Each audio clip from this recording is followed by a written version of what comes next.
হেরার আলো বাংলাদেশ, বিশুদ্ধ ধর্ম প্রচারে অপ্রতিরোধ। কোরবানির পশুর সাথে আকিকার ভাগ ঢুকাতে পারবেন কিনা, এটা একটা গুরুত্বপূর্ণ মাসআলা এবং বর্তমান সময়ের আলোচিত মাসআলা। অনেকে বলেন পারবে না, কেউ কেউ বলেন পারবে না, কিন্তু আসলে পারবে কিনা ফুকাহায়ে কেরাম কি বলেন? বিষয়টি হচ্ছে, আকিকার ক্ষেত্রে আমাদের মনে রাখা দরকার একেবারে বিষয়টি হলো আকিকা দেওয়া সুন্নত সপ্তম দিনে, এরপরে 14তম দিনে, এরপরে 21তম দিন পর্যন্ত হাদিসে বর্ণনা পাওয়া যায়। এরপর আপনার কোনো দিন বা কোনো সময় ফলো করার দরকার নেই। স্বাভাবিকভাবে যদি আপনি সপ্তম দিনে দিতে পারেন ভালো, এটা একেবারে অগ্রাধিকারের ভিত্তিতে সুন্নত। এরপর যদি কোনো কারণে মিস হয় 14তম দিনেও দিতে পারেন, 21তম দিনেও দিতে পারেন। এরপরে আর কোনো দিনকে ফলো করা আপনার দরকার নেই। এই হলো দিনের কথা বললাম, মানে দিবসটা কোন দিনে আপনি আকিকাটা দিবেন।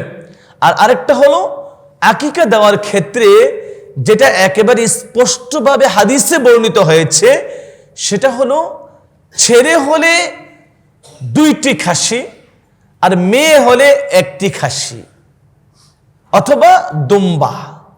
হাদিসের মধ্যে কাবসুন শব্দ এসেছে, সাতুন শব্দ এসেছে, অর্থাৎ দুম্বা অথবা খাসি, বকরি দেওয়া।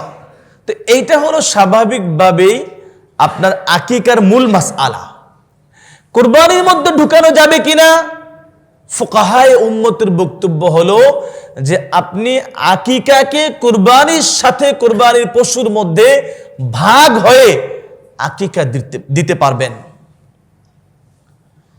2টি ইবাদত এখানে, একটি হলো কুরবানি, এটারও উদ্দেশ্য কুরবানির পশুটা জবাই দেওয়া আল্লাহকে খুশি করার জন্য। আকিকাও মানে আল্লাহকে খুশি করার জন্য পশু জবাই দেওয়া। দুটোটা ইবাদতের ধরন বাহ্যিকভাবে এক, পশু জবাই দেওয়া। এবং রাসূল আকরাম সাল্লাল্লাহু আলাইহি সাল্লামের হাদিস এবং সাহাবায়ে কেরামের আমল, তাবেঈনে কেরামের আমল পাওয়া যায় যে আপনি কুরবানির পশুর সাথে আপনি নিছক কুরবানি দিচ্ছেন, আর আরেকজন হাজি তিনি হজের কুরবানি দিচ্ছেন, তো আপনার এক পশুতে ভাগ হতে পারবেন। একটা হলো শুধু কুরবানি, আর একটা হলো হজের কুরবানি, এক পশুতে ভাগ হয়ে করা যাবে। আরেকটা হলো হজের দম। কোনো ব্যক্তি হজের ক্ষেত্রে কোনো ত্রুটি হয়ে গেছে, তার কোনো ভুল হয়ে গেছে, যেই ভুলের কারণে দম দিতে হচ্ছে, এখানেও সাহাবায়ে কেরামের আমল পাওয়া যায়, তাবেঈন কেরামের আমল পাওয়া যায় এবং তাদের বক্তব্য পাওয়া যায় যে ওই কুরবানির পশুর সঙ্গে হজের ভুল ত্রুটির কারণে যে দম ওয়াজিব হয়, সেই দমটা কুরবানির পশুর মধ্যে ভাগ হয়ে দেওয়া যাবে। আপনি লক্ষ্য করেন, হজের দম কিন্তু কুরবানি না, আবার হজের কুরবানিটাও নিছক আমার আপনার কুরবানির মতো কুরবানি না, ওটা হজের অংশ। আমার কথা আপনারা বুঝতেছেন? হজের যে কুরবানি ওটা কিন্তু হজের অংশ, আর আমার কুরবানিটা হজের অংশ না।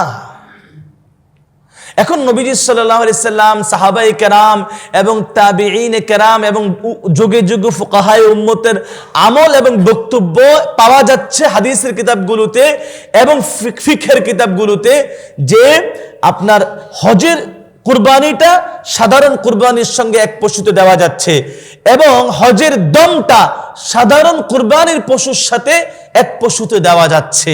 তাহলে আকিকাটাও কি এমন পশু জবাইয়ের ইবাদত না ভাই? ফুকাহায়ে কেরাম এই আকিকাটাও একই পশুর মধ্যে, এমন যেহেতু জবাইয়ের আমল, এটা জবাইয়ের পশু জবাইয়ের আমল, তাই একই পশুতে ফুকাহায়ে কেরাম এসব কথার ভিত্তিতে, এসব যুক্তির ভিত্তিতে বলেছেন এখানে দেওয়া যাবে। আবু দাউদ শরীফে একটা হাদিস বর্ণিত হয়েছে, রাসূল আকরাম সাল্লাল্লাহু আলাইহি সাল্লাম বলেছেন, মান ওয়ালিদা লাহু ওয়ালাদুন ফাআহাব্বা আন ইয়ানসুক আনহু ফালইয়ানসুক আনিল গুলামি শাতানে মুকাফিআতানে ওয়া আনিল জারিয়াতি শাতুন। দেখেন, যদি আপনার কোনো সন্তান জন্ম হয় আর আপনি কুরবানি করতে চান, এখানে নবীজি যে শব্দটা ব্যবহার করেছেন আমি সেটা বলতে চাই, ফাআহাব্বা আইয়ানসুকা আনহু, ওই ব্যক্তি যদি তার সন্তানের পক্ষ থেকে কুরবানি করতে চায়, ফালয়ানসুক আনিল গোলামি শাতানি মুকাফিআতানি, তাহলে ওই ব্যক্তি যেন তার পুত্র সন্তানের পক্ষ থেকে 2টি খাসি কুরবানি দেয়, আর ওয়ানিল জারিয়াতি শাতুন, এবং কন্যা সন্তানের পক্ষ থেকে যেন 1টি খাসি কুরবানি দেয়। নবীজি সাল্লাল্লাহু আলাইহি সাল্লাম আকিকার জন্য কুরবানির শব্দ ব্যবহার করেছেন। আমি ওই যে কথাটা আপনাদেরকে বলতে চেয়েছি, আকিকার জন্য নবীজি সাল্লাল্লাহু আলাইহি সাল্লাম নুসুক, নাসাকা, নুসুক, ওয়ালিকুল্লি উম্মাতিন জাআলনা মানসাকা, আল্লাহ কুরবানির জন্য নুসুক শব্দ ব্যবহার করেছেন, আর নবীজি সাল্লাল্লাহু আলাইহি ওয়াসাল্লাম কুরবানির জন্য নুসুক শব্দ ব্যবহার করেছেন। কুল ইন্না সালাতি ওয়া নুসুকি ওয়া মাহইয়ায়া ওয়া মামাতি লিল্লাহি রাব্বিল আলামিন। আল্লাহ কোরআনের অন্য জায়গায় ব্যবহার করেছেন এটা, যে কুরবানির জন্য নুসুক শব্দ। নবীজি হাদিসের মধ্যে কুরবানির জন্য নুসুক শব্দ ব্যবহার করেছেন, আর নবীজি অন্য হাদিসে আকিকার জন্য নুসুক শব্দ ব্যবহার করেছেন। আপনারা কি আমার কথা বুঝতেছেন? আকিকার জন্য নবীজি ওই নুসুক শব্দ ব্যবহার করেছেন। এই সমস্ত রিওয়ায়াত, এই সমস্ত সাহাবায়ে কেরামের আমল, এগুলো থেকে প্রমাণিত হয় আমাদের আইম্মাই মুজতাহিদুন, আইম্মাই মুজতাহিদুন যারা কোরআন এবং হাদিস থেকে মাসআলা ইস্তেমবাত করেছেন, মাসআলা উদ্ঘাটন করেছেন, এই সমস্ত রিওয়ায়াতের আলোকে তারা এই মাসআলা আমাদের জন্য লিখে গেছেন যে কুরবানির পশুর মধ্যে কেউ যদি চায় তাহলে আকিকার ভাগ হতে পারবে। ছেলে হলে 2 ভাগ হিসাবে আসতে হবে, আর মেয়ে হলে 1 ভাগ আসতে হবে। এটা শুধু মনে রাখবেন, 2 খাসির পরিবর্তে 2 ভাগ, 1 খাসির পরিবর্তে 1 ভাগ। এভাবে কুরবানির পশুতে আকিকার অংশটা আপনি যুক্ত করে চাইলে দিতে পারবেন।